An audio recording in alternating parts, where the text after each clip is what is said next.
Honored to introduce a gentleman that has led the New Jersey Department of Military and Veterans Affairs since his appointment in December of 2011.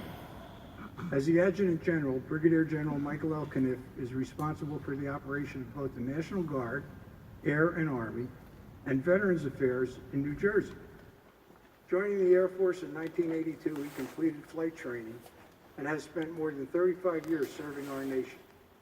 During his career, he qualified to fly 9 models of 5 distinct types of military aircraft, and prior to becoming the Adjutant General, he served as the commander of the 108th Wing at Joint Base McGuire-Dixon Lakehurst.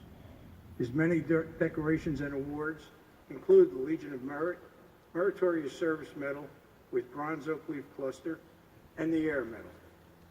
His numerous accomplishments include the fact that he is a combat veteran with 52 sorties, totaling 336 hours at the controls. It is a distinct honor for me to introduce to you the Adjutant General of the State of New Jersey, Brigadier General Michael L. Caniff.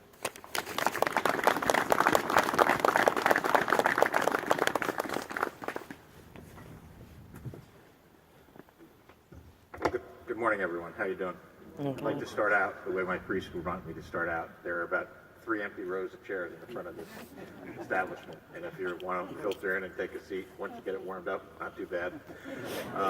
And there will be no collection. But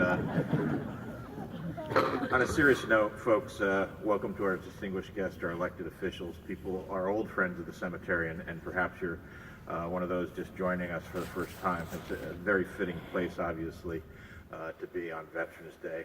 And on behalf of the 8,400 New Jersey National Guardsmen and this state's great 356,000 veterans that call it home, it's an honor for me to be here with you today.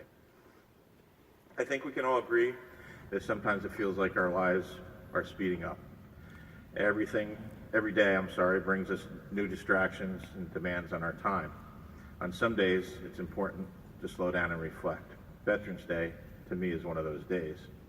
It's a day to remember generations of Americans who chose to serve something greater than themselves.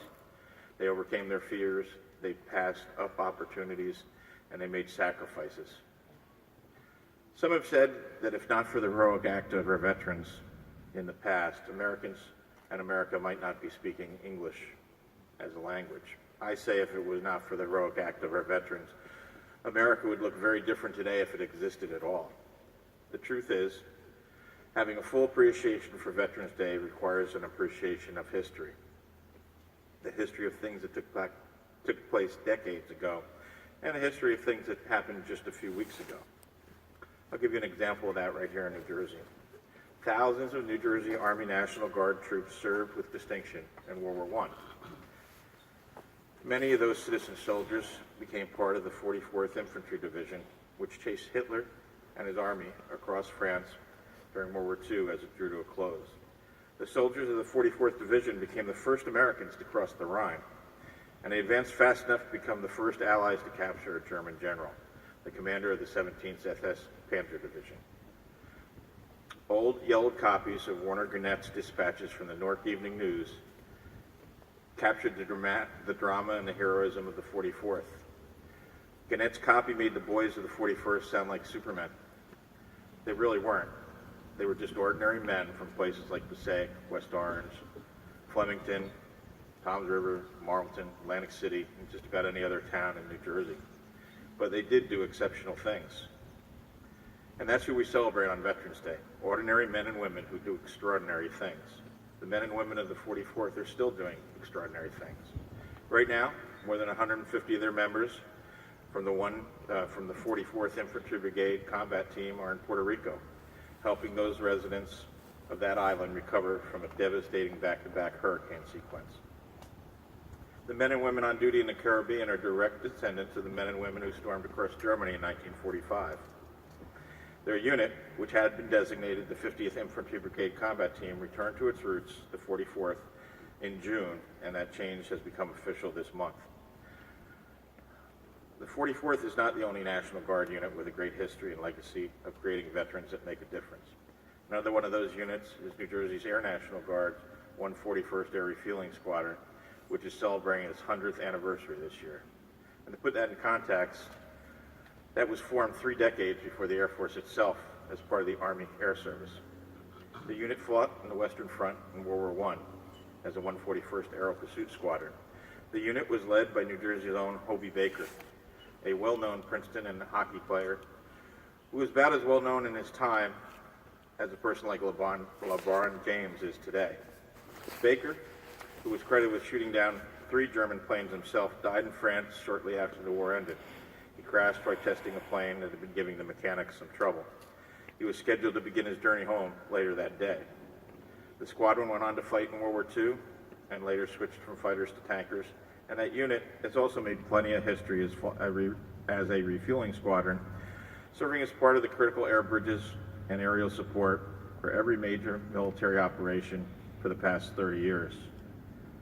Members of the 141st are deployed around the globe today. I'd like to close by reminding you of a number that I mentioned when I started.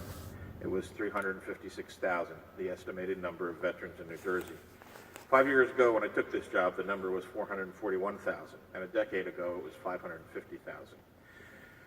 That's us losing America's greatest generation. So on this Veterans Day, I'd ask if you are lucky enough to know a World War II veteran and you've never asked them about their service, please do so. For decades, our World War II veterans were the backbone of this state's veterans community, none better in the country.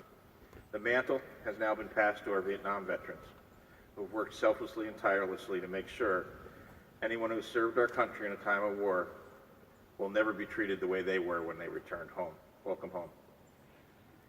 In time, the torch will again be passed to our veterans from the Persian Gulf, Iraq, and Afghanistan. And even though they have some pretty big shoes to fill there, they're going to be up to the challenge. Our veterans are our strength. It's been my honor to honor them here today. So in closing, let's remember those soldiers, airmen, Marines, sailors that are deployed throughout the world today. May God bless them, and may God bless America. Thank you.